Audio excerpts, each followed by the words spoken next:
How is the new year starting off for you? It started off really well. I had a lovely break, 3 weeks off. The first week getting back was a bit slow, which I think is a good indication that I did switch off, which is important. Oh, that is definitely so, so good. I love that because I actually believe that rest is productive and sometimes we need it more than we think. So, good to hear that you've had a good solid 3 weeks off. So, Yes. Carla, you are the founder of the Coaching Directory, and it has been so awesome to, not only get to know your business, but also you, the founder and director behind the Coaching Directory. For those that are watching that don't know, what it is or haven't come across it before, can you tell us a little bit about your business, your organization, and who you help and what you do? Yeah, sure. Look, I appreciate the opportunity. I'm a coach, and I entered coaching many, many years ago. And when I entered coaching, just if we go back up for a bit, I had no idea what coaching was when I was in my career, actually. And I remember having a conversation with someone in the HR team. And I remember them telling me to just keep on coaching, Phoebe. And I had no idea what that meant. And I ended up Googling, how do you coach? And that kind of started me on this coaching journey. And I was looking for better results with my team, and that sort of started the pathway of coaching. And it's been a wonderful journey since. And over that period of time of being a coach, I've noticed some people experience really poor coaching sessions, and some people have wonderful sessions. And the ones that have poor sessions tend to be quite vocal about it. It's like anyone, if you had a bad experience, you tend to tell 10 people, right? And I found that they were more vocal about their poor experience than the ones that had great experiences. And as a coach myself, I felt very defensive of coaches, and really disappointed that they'd had a bad experience because it was tainting the coaching industry and also coaches. And this wasn't an isolated incident. And for any coaches that are watching and listening in, you may resonate with this, that this happens on a frequent basis. And because our industry is unregulated, I wanted to create a centralized hub, a space for those qualified coaches to come together in that one online platform where we can fly the flag for those coaches that have invested time, energy, and money into this profession. And the coaching directory is a result of that idea coming to life. Oh, I love that. And I think that it's so true what you say about the fact that when people have a bad experience, they Mm. tend to not only be more vocal, but that small percentage, a lot of people focus on that because it's very easy for us to get into this state of, like just being critical and also not trusting someone that we haven't worked with before. So that does definitely taint people's names and businesses. And so tell us a bit about the coaching directory and how, how people can use that. What's the benefit of finding a coach through the coaching directory or being a coach and finding your clients through the coaching directory and being involved as a coach? Yeah, great question. Look, the directory has two purposes. One, it's a membership site for qualified coaches. And the way that we support the coaches that are listed on the directory is that we vet all of our coaches. So they're all vetted to ensure that they meet the criteria for being listed on the directory. The second purpose of the directory, a free directory search and service for the general public, for businesses and organisations that actually want to engage a qualified coach that's done the required training. So the directory is, it's online. They can jump in, they can browse through the different ranges of coaching niches that we have. We've got 8 currently, and we're expanding that this year.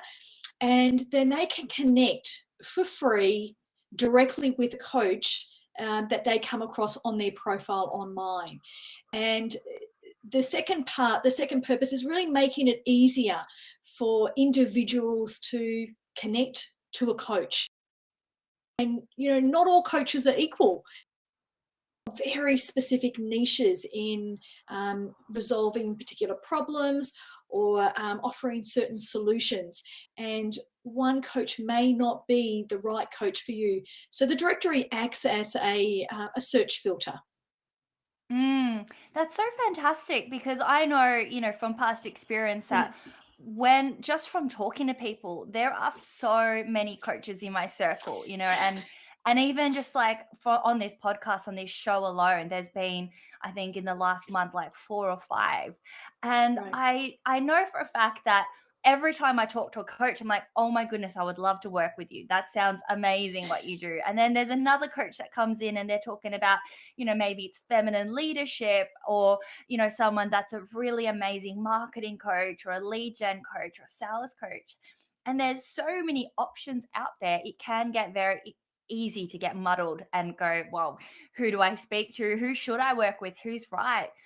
What are some of the criteria that you look for when you're finding, or when you're accepting someone into the coaching directory? Qualifications, number one, they have to be qualified. That's a real prerequisite, and they have to be appropriately insured, and most coaches are. And they have to know their ideal client. They have to be really clear on who they're serving, in order to really articulate that on the directory, on their listing, and to really stand out. They're 3 key fundamentals. Most coaches will have them. Some coaches that are starting out, they might still be feeling their way, and we've all been there. We've all started at some stage, but they generally have an idea of what area that they've got some expertise in, what have they already had some success in, and what are they interested in helping other people with. So they're the 3 criterias that we look for, and that we ask for registering to apply. That's so fantastic. And I think that having a criteria is so, so important, because that way the people that are finding coaches through the coaching directory also, they comfortable knowing that they're working with people that have had experience. They can hold space for them as well, and they're well trained. They're very, very, obviously they're accredited and qualified as well. So Well, coaching really is, sorry to interrupt you, but coaching is a very personal experience, and you want to be able to attract your ideal client and make it easier for potential clients to find you on the directory and find you online in general, on your website, on your social media pages, wherever you have a footprint online. You want to be really clear in articulating who you are, what you do, and who you serve. And coaching, I read the other week, or must have been last year because we're already in January, that coaching is the second fastest growing industry globally. And that's because there's increasing demand for coaches. And I think that's fabulous. I love that. But it also means that anyone can call themselves a coach. So it highlights the importance of being associated with an organisation that is championing those qualifications, but also attracting the right people that they want to help, because it's hard to know which coach is going to be right for you, and they can only read your profile to get a sense of that. So that's a really important part. absolutely, absolutely. Now, people talk about coaching and they also talk about mentoring, and there are Yeah. different, it's almost like a nice, like, there's a gray area now. And I remember when I first started, I was like, well, am I a coach or am I a mentor? And I'd love to know, what is the difference? Yeah, it's a really good question. I get asked it a lot. So I'm glad you've raised it, because the two seem to sometimes get interwoven incorrectly. So coaching's really about performance driven. So it's about establishing or helping someone, guide them towards achieving a particular goal, or to help them achieve their full potential. That's what coaching is. It tends to be more short-term, whereas mentoring is more about development driven rather than and mentors tend to share their experience. They might introduce you to their network, introduce you to their contacts, their lessons that they've learned. They tend to, yeah, they share their experience, and they will help you develop in a certain way. So they'll give you usually the answers, they'll give you direction. Coaches don't tend to do that. They'll guide you to find your own answers at your own pace. Both are really valuable. I believe there's a place in the workforce, in our life, for both of them. Both of them are really about helping other people succeed, and they play an important role. So it depends on what the individual wants. In my experience, the coaches that haven't been qualified, that haven't had the appropriate training, tend to mentor their clients rather than coach them. But from a layman's point of view, one's performance driven and one's development driven. So I'm guessing not everyone is necessarily suited to a coach. Some probably need a mentor, and you know, obviously your job is to connect and matchmake the coach to the client. What are some of the current challenges that you're seeing right now in the coaching industry? It's rapidly growing. It's a fast growing industry, and I think that's fabulous, because I really believe coaching is a wonderful tool to bring about real change, and it's one of many tools, but I believe it's really powerful. So the growth, keeping up with the growth, is a current trend in the industry, and it's been building for some time, because it's the second fastest growing industry globally, and it's unregulated. We're seeing an explosion of coaches. I don't know whether you've noticed, there's so many people calling themselves a coach nowadays, and you know, I speak to coaches every day, and I see it as well. So there is a broader range of coaching or coaches that are available in the marketplace. So you've got a really good range of choice. The third thing that's happening is that it still remains unregulated. So what that simply means is that there's no minimum standard of training that's required. There's no licenses, and there's no credentials that you need in order to call yourself a coach. So anyone can start Carla's Coaching, build a social media page, and start blogging about the services. And you know, Carla's Coaching might help you give up smoking, help you with addictions, and there's no regulation. So you know, that trend has been happening since the industry started, and I don't believe that's going away anytime soon. And the fourth thing that I've seen happen in the industry, Phoebe, is that coaching is now mainstream.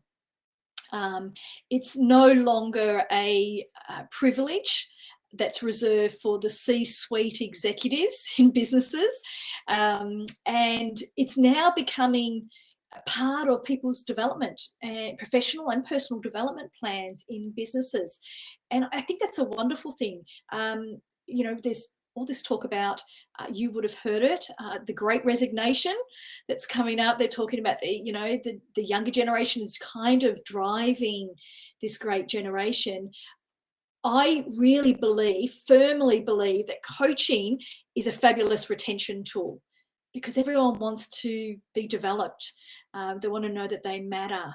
And investing in a coach, an external coach, to come in and do individual or team coaching is a really great way of satisfying the needs of that employee, and it also keeps them loyal to the business. So there's some of the trends that I've seen happening in the industry right now, and I think they're just going to continue to grow, especially the need for personal and professional development. And I think coaches, all the coaches out there, if you're not supporting someone in a business, I think there's plenty of opportunities to do that.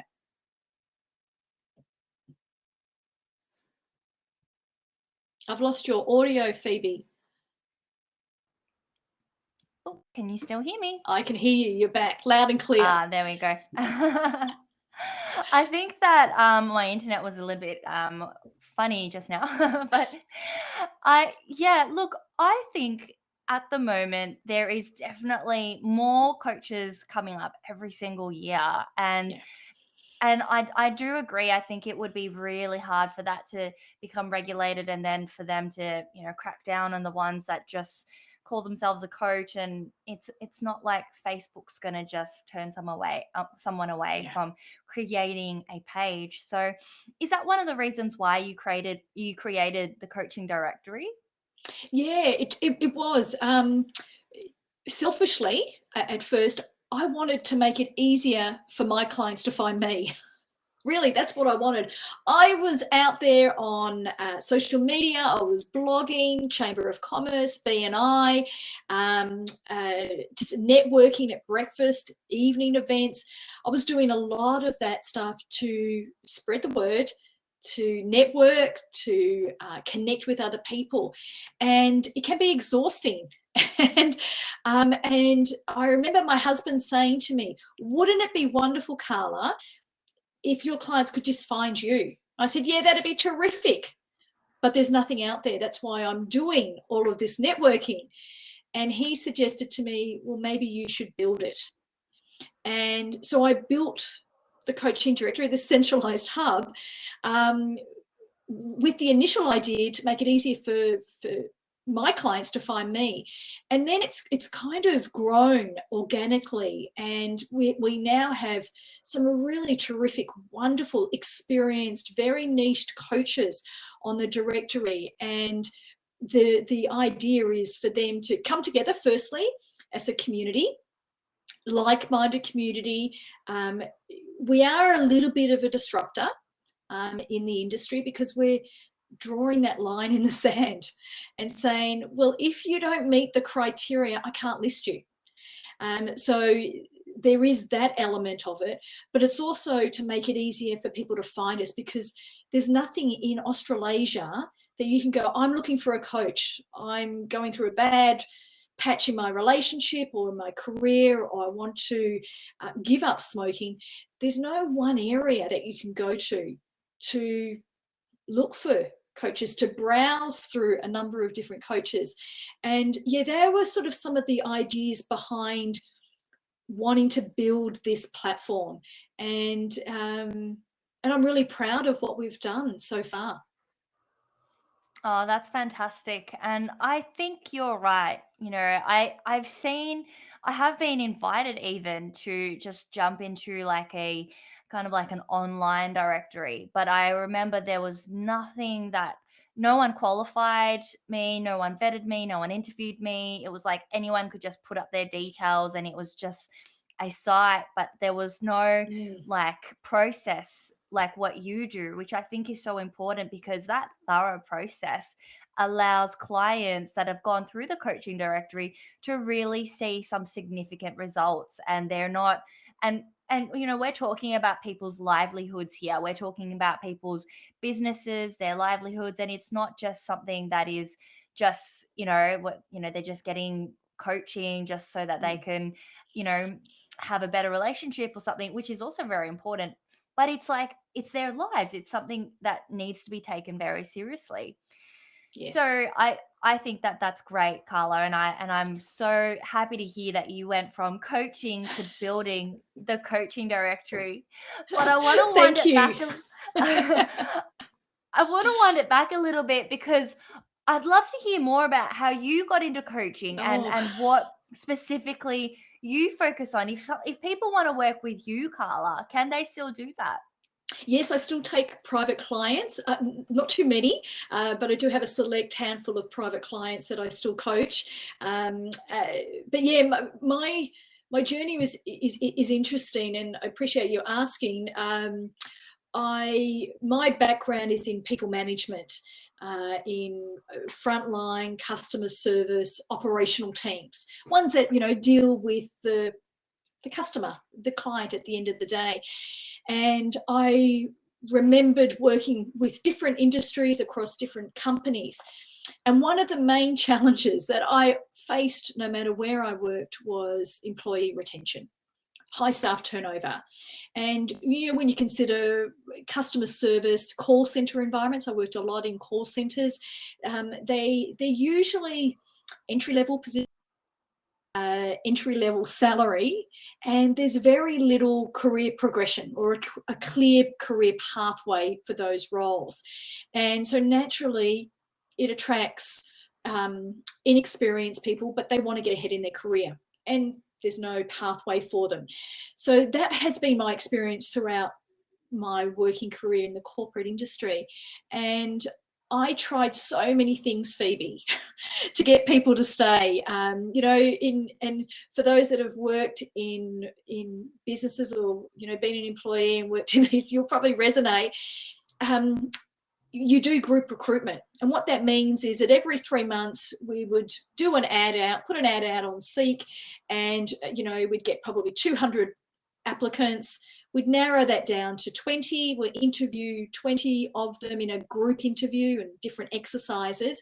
And then depending on what our needs were, we might need only 5 or 6, we might need 8 or 10, then we would employ them. Now that would happen every 12 weeks. It didn't matter where I worked, we would have to do that. And, after a few years, I got sick of doing that. I really did. And I knew at some stage in my career that something was missing. I kept on getting the same, results. I got that Einstein quote, keep doing the same thing, expecting a different result. I was there, and I knew there was something missing. There was something that I either wasn't doing or I wasn't doing well.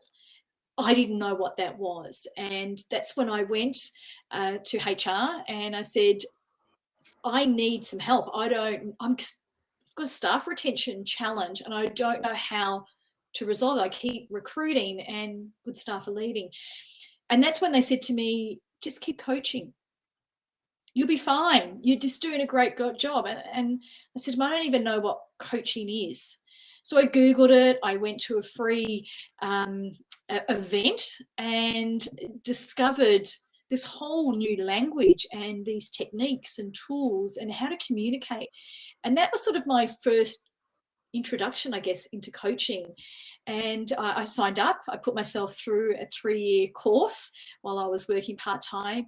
And you know what, Phoebe? As soon as I learned something new, I immediately applied it to the team straight away. And, there were some hits, there were some misses. And, some of it might land with, a manager that I was managing and maybe not with a team member that was within my team. And I sort of just did that over that period of that 3 years. And one particular company that I worked with, the last company that I worked with, in fact, they were doing the quarterly recruitment. And they got to the quarterly recruitment date as we planned in advance, and no one had resigned in that 12-week period. I was pretty excited about that no one had actually left. And I've been working with this company probably about 10 months at this stage. And I think I was the only one excited about it, to be honest. And I remember the HR team wanted to recruit anyway. And I said to them, well, I don't have budget and I don't have any seats because I was managing a call center at that stage and a lot of people, hot desks and shared. We went through the 6 months, so another quarter, and no one had resigned. So that was 6 months in a row. And so I think I was at that stage where I realized, this stuff is working. Whatever I'm doing with coaching, it's starting to have an impact. Now, I didn't know exactly what I was doing because I was just trying a whole range of different things. I was what you'd call unconsciously competent. By the time we got to the 9th month in a row, and I had finished my coaching by that stage, the 9th month in a row where no one had resigned, two things happened. One, I knew that I'd found that missing piece in my leadership, in my communication, in how I was turning up at work. I'd found it because I'd literally taken a team that was a turnover of 82%, and we'd reduce that to 0 in 9 months. So I knew I'd found that. And the second thing, I became bored in the job. Challenges there, and I realized probably my whole career was spent chasing and get staff to stay in the job. And it took me probably another 5 months after that to get up the courage and the confidence to go out on my own. And so as a niche, my coaching niche is leadership coaching, and my specialty is in employee retention. And my dream clients are call centers, because I've had, or frontline customer service operational teams, because I've had some real success in that area. So that's kind of how I got into coaching, and how it's helped some of my clients as well. And the first client was my employer, and he didn't even know what I was doing.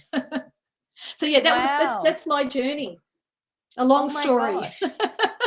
That is so awesome. And that I had no idea, actually. I'm so glad I asked that question, because I didn't even know that call centers were your dream clients. That's so interesting. It's so cool as well that your experience and realization that that's your genius zone turned into you becoming a coach, leaving that job, and then them becoming your client. That's incredible.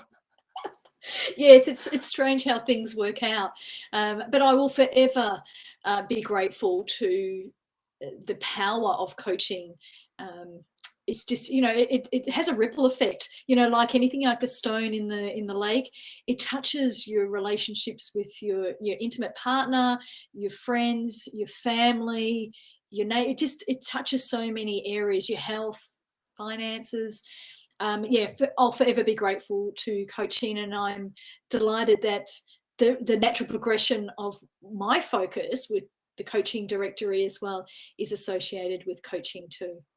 I love that. I definitely think it has a ripple effect on all 7 areas of life. And I truly, truly believe that a good coach can do remarkable things and really help their clients to come out the other end almost like a different person. And I've been lucky to have experienced that myself in the past. Awesome. Carla, that's great to hear.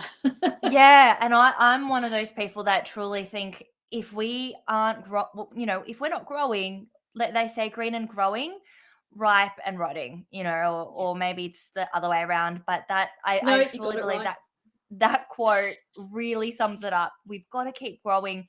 We've got to, and that we have blind spots that only a coach can help us to see. Sometimes we're doing things out of habit. We're on autopilot mode for a lot of the time as well. And we forget to work on those areas that are blind spots. We might think it's a sales issue, for example, but it's actually not. It's a leadership or a team issue, or it's a confidence issue, or it's a internal conflict that needs to be resolved. So yeah, I love that.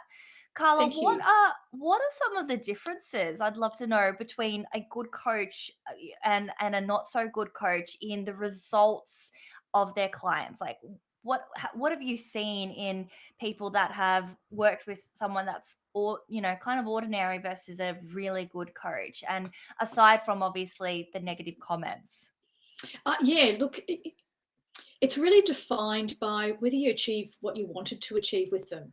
So if you're achieving a goal, you want to improve your performance in some area, that needs to be measurable, and anyone working with a coach needs to have that. So you need to be able to manage each other's expectations.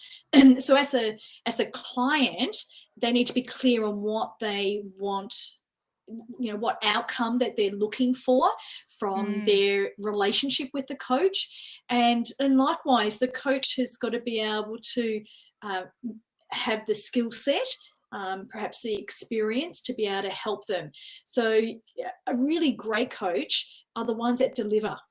And the great coaches and the great clients are the ones that are a perfect match. I saw a post on LinkedIn the other day talking about the coaching directory, and they called it's like Tinder for coaches.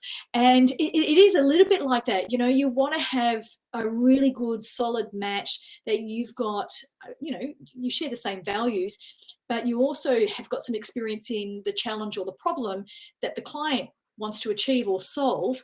And likewise, you've got some trust built in. When there's a disconnect, when they don't have the experience, it's just and telling the person what to do rather than guiding them and coming to their own conclusions.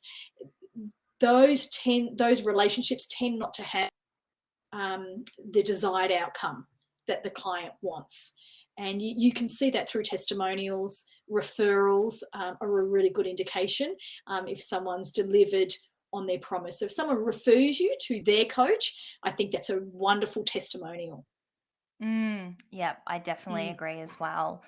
Carla, there's a lot of people out there that are getting, their qualifications in NLP and timeline therapy and all these other modalities that are coming up. Should people consider that, and should people look out for that, or is it not necessarily something? Can a coach that doesn't have, for example, NLP or other modalities under their belt still be a really good coach? Yeah, absolutely. Yeah, absolutely. So there's a whole range of different coaching disciplines, I'm going to call them, I guess, that, they all want the same result. They all want to make a difference in the client's life or in their results.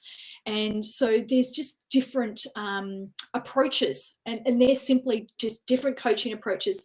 So we have coaches that have got NLP, we've got coaches that don't on the directory. Neuroscience is one of the latest disciplines to come out into the coaching world, and we have neuroscience coaches on the directory. As long as they hold some type of qualification in coaching, I think that's the really important part for clients looking for their ideal coach. Yes, I definitely agree. And for me, like personally, when I've looked for a coach in the past, I think one of the things that's really important to me is how I gel with them and whether or not they understand me, and how I feel just from interactions with them. Do I feel heard and understood, like truly understood? Because it's so easy for a coach to, sometimes if they're giving advice or making suggestions, the client might almost feel a bit like judged and not heard, or there might be assumptions. It's so easy as a coach as well to assume things because of their experience or their own personal experience as well. And I think that is a really important, thing for people to look out for. And I truly believe that the best coaches out there are the best listeners. They're the ones that are, they really listen and hear what's in between the lines as well. And they're so present. And really super important what you just said. What you just said then, that's super important in a relationship with a coach and a client. Absolutely. Yeah, definitely. Carla, what is a typical, I don't know if this is the right question and if there is a right answer to this, but what's like a typical, I guess, lifetime that a client spends with a partner? That the client spends with a coach. Oh, well. How long is that journey, that relationship? Yeah, it depends on the challenge. So I've got a client right now. She's finishing up with me, and she's going to re-sign for another 6 months. And because she's got a different challenge in her career that's coming up right now, and so the relationship is still valid, it's still ongoing. Just some of the challenges are changing, because we've achieved what we've wanted to achieve in the first in the first period of our coaching together. So some of them can be longer. It depends on where the challenges are and how the goals might shift. So someone gets a taste for, well, you've helped me with my career, you've helped me get to that next level.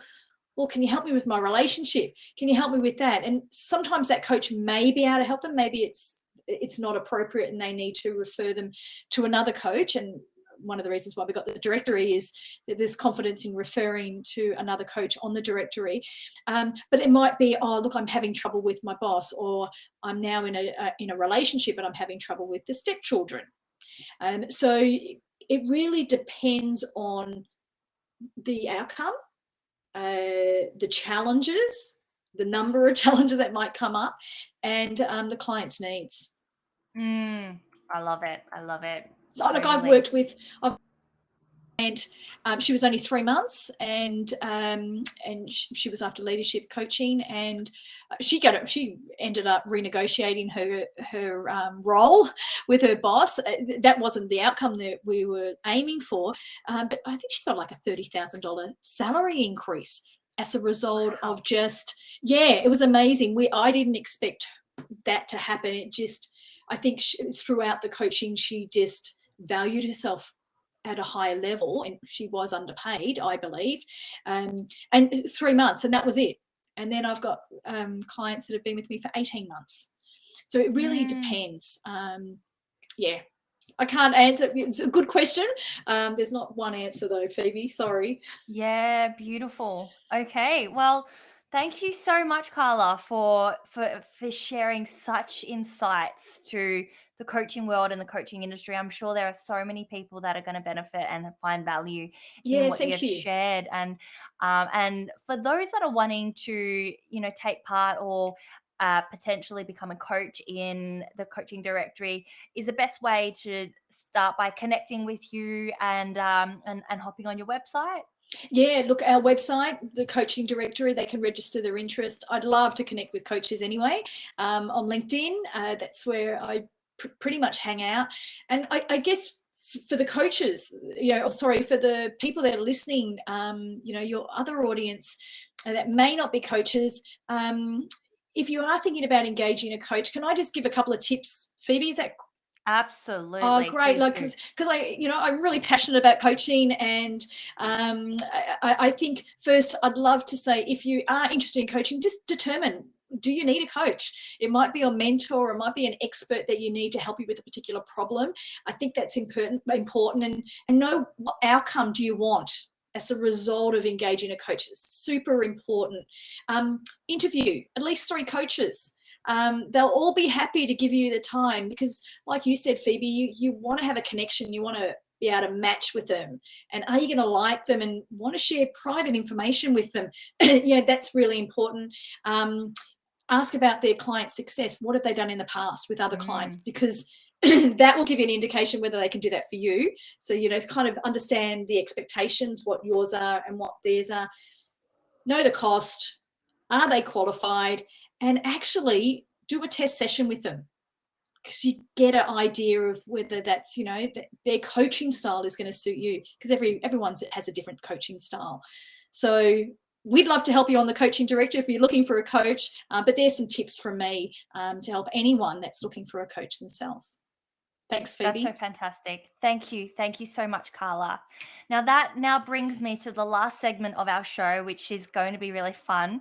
And that's our rapid fire questions. They're just 5 questions, and whatever answer at the top of your mind comes up. Oh, goodness. Feel free to just share them. And are you okay if we dive into that, Carla? Yes. Sure, go ahead. Okay, cool. Awesome. So, Carla, rapid fire question number 1 is, if there was one thing that you cannot live a single day without, whether it is physical or non-physical, what would it be? Oh, hugs.